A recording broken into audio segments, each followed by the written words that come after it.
মাদ্রাসা শিক্ষার প্রাণ হলো শিক্ষক। একজন শিক্ষক শুধু পাঠদান করেন না, তিনি একজন শিক্ষার্থীর চরিত্র, নৈতিকতা, চিন্তা শক্তি, নেতৃত্ব ভিত্তি নির্মাণ করেন। তাই শিক্ষার্থীদের কোরআন সুন্নাহর জ্ঞানের পাশাপাশি বিজ্ঞান, প্রযুক্তি, ভাষা, গবেষণা, মানবিকতা ও দেশপ্রেমে উদ্বুদ্ধ করতে হবে। পাঠ্য বইয়ের বাইরেও জ্ঞান চর্চার পরিবেশ সৃষ্টি করা সময়ের দাবি। সম্মানিত শিক্ষক, প্রিয় শিক্ষার্থী ও সুধীবৃন্দ, ইসলামী আরবি বিশ্ববিদ্যালয়ের পক্ষ থেকে আপনাদেরকে আশ্বস্ত করতে চাই, অধিভুক্তি মাদ্রাসাগুলোর একাডেমিক মানোন্নয়ন, পরীক্ষা ব্যবস্থা স্বচ্ছতা, শিক্ষকদের পেশাগত দক্ষতা বৃদ্ধি, আধুনিক শিক্ষণ পদ্ধতির প্রসার ও ডিজিটাল সেবা সম্প্রসারণে বিশ্ববিদ্যালয় ধারাবাহিকভাবে কাজ করে যাচ্ছে। আমাদের লক্ষ্য শুধু সনদ প্রদান নয়, এমন একটি মাদ্রাসার শিক্ষা ব্যবস্থা গড়ে তোলা যেখানে দ্বীনি জ্ঞানের পাশাপাশি গবেষণা, প্রযুক্তি, ভাষা দক্ষতা, নৈতিকতা, কর্মদক্ষতা সমন্বয় ঘটবে। বিশ্ববিদ্যালয় বিশ্বাস করে অধিভুক্ত প্রতিটি মাদ্রাসার অগ্রগতি মানেই ইসলামী আরবি বিশ্ববিদ্যালয় অগ্রগতি। তাই আমরা শিক্ষক, গভর্নিং বডি বা অ্যাডক কমিটি, অভিভাবক, শিক্ষার্থীর সঙ্গে অংশীদারত্বের ভিত্তিতে কাজ করতে চাই, যাতে আলিয়া মাদ্রাসার শিক্ষা ও জাতীয় আন্তর্জাতিক পরিমণ্ডলে আরো মর্যাদাপূর্ণ অবস্থানে পৌঁছাতে পারে। শিক্ষক প্রশিক্ষণ, মতবিনিময় সভা এবং একাডেমিক সংস্কারের মাধ্যমে এই লক্ষ্য বাস্তবায়নে প্রচেষ্টা অব্যাহত রয়েছে। আমাদের বিশ্ববিদ্যালয় শিক্ষকদের নিয়ে বৃহৎ আকারে প্রশিক্ষণ একটা একাডেমিক ইয়ে করতেছে। আপনাদেরকে যে ট্রেনিংটা দিব, মাস্টার ট্রেনার তৈরি করতেছে। আপনাদের মধ্যে থেকে শিক্ষক নিয়ে সেই ট্রেনার তৈরি করে আপনাদের এখানেই ট্রেনিং দেওয়া, ঢাকাও নাও দিতে হবে। আমি বিশেষভাবে শিক্ষার্থীদের দেয়ালিকা লেখন, সাহিত্য সংস্কৃতি চর্চায় অংশগ্রহণের আহ্বান জানাই। প্রতিটি মাদ্রাসায় নিয়মিত দেয়ালিকা প্রকাশের উদ্যোগ গ্রহণ করা উচিত।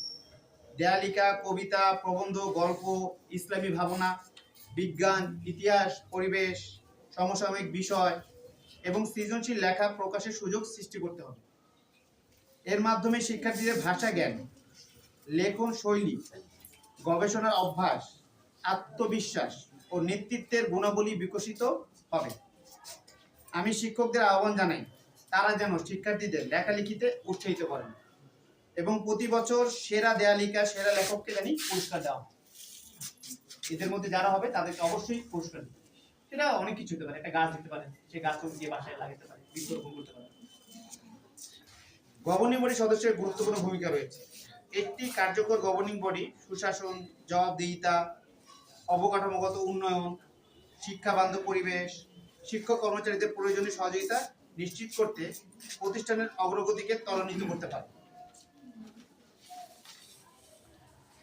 ইসলামী আরবি বিশ্ববিদ্যালয়ের অধিভুক্ত মাদ্রাসাগুলোর একাডেমিক মানোন্নয়ন, সময়মতো পরীক্ষা ফলাফল প্রকাশ, ডিজিটাল সেবা সম্প্রসারণ, শিক্ষক প্রশিক্ষণ, প্রশাসনিক সক্ষমতা বৃদ্ধি, নিয়মিত তদারকির মাধ্যমে সর্বাত্মক সহযোগিতা প্রদান করে যাচ্ছে। বিশ্ববিদ্যালয় ও মাদ্রাসার এই সমন্বিত প্রচেষ্টায় শিক্ষার গুণগত মান আরো সমৃদ্ধ করবে। আজকের বৃক্ষরোপণ কর্মসূচিতে অত্যন্ত তাৎপর্যপূর্ণ। বর্তমান সরকারের 5 বছরে 25 কোটি বৃক্ষরোপণ কর্মসূচির সফল বাস্তবায়নে শিক্ষা প্রতিষ্ঠানগুলোর সক্রিয় অংশগ্রহণ অপরিহার্য। এই কর্মসূচির অংশ হিসেবে প্রতিটা শিক্ষার্থীকে অত্যন্ত একটি গাছ রোপণ বা পরিচর্যার জন্য উৎসাহিত করতে হবে। আপনাদেরকে একটা হলেও গাছ শিক্ষার্থীকে দিলেন, তারা মাদ্রাসাও লাগাতে পারে, তারা বাসায় গিয়ে ওইটা রোপণ করতে পারে। এটা হলো সরকারের চ্যালেঞ্জ হিসেবে। আমরা সবাই মিলে যদি অঙ্গীকার করি মানসম্মত শিক্ষা, সৃজনশীল জ্ঞান চর্চা, দেয়ালিকা লেখন, নৈতিক মূল্যবোধ ও সবুজ পরিবেশে এই 5টি বিষয়কে সমান গুরুত্ব দিয়ে আমাদের মাদ্রাসাগুলোকে জ্ঞান, আদর্শ ও মানবিকতার শ্রেষ্ঠ প্রতিষ্ঠানে পরিণত করব ইনশাআল্লাহ। এখন আপনাদের যদি কোনো প্রশ্ন থাকে তাহলে আমাকে একটু জিজ্ঞেস করতে পারেন, কোনো কিছু জানার দরকার থাকে মাদ্রাসা সম্পর্কে, প্রশিক্ষণ সম্পর্কে, যা ইচ্ছা। তাহলে আমি কথা বললাম, মাস্টার ট্রেনার তৈরি করবেন।